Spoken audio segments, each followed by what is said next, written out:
Dikisahkan pada zaman Nabi Sulaiman, hiduplah seorang lelaki sederhana dan pohon besar di samping rumahnya. Di atas pohon itu menjadi tempat sarang burung merpati yang sedang bertelur.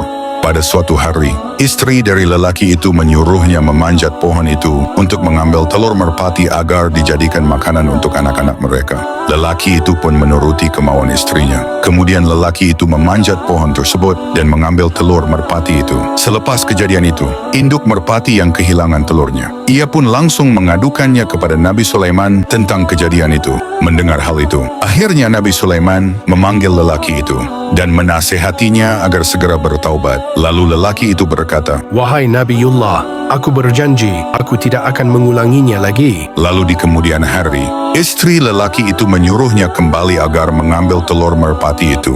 Wahai suamiku, panjatlah pohon itu dan segera ambil telur merpatinya. Wahai istriku, aku tidak akan melakukannya lagi karena Nabiullah Sulaiman telah melarangku agar tidak melakukan hal itu lagi. Sang istri pun tak henti dan terus membujuk suaminya, sehingga suaminya pun menuruti kemauan istrinya. Kemudian lelaki itu mencoba memanjat pohon tersebut dan mengambil telur merpati itu.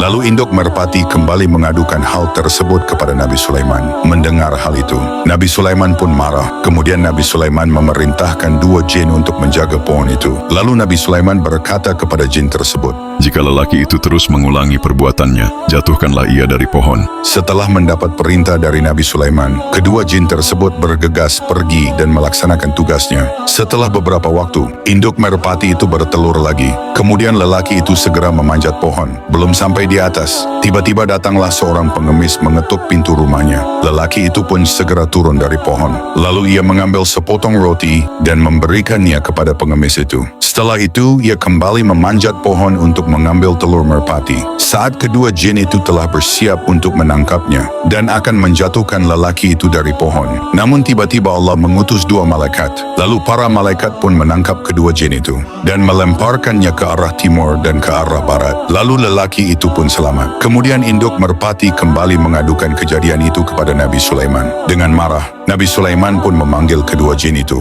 Lalu jin itu berkata, "Wahai Nabiullah, sebelum lelaki itu menaiki pohon, ia telah bersedekah memberi sepotong roti untuk pengemis. Namun ketika kami akan menjatuhkannya, tiba-tiba Allah mengutus 2 malaikat dan para malaikat itu melemparkan kami." Mengetahui hal tersebut adalah kehendak Allah Subhanahu wa Ta'ala. Nabi Sulaiman pun tak bisa berbuat apa-apa dan pasrah menerima kehendak Allah.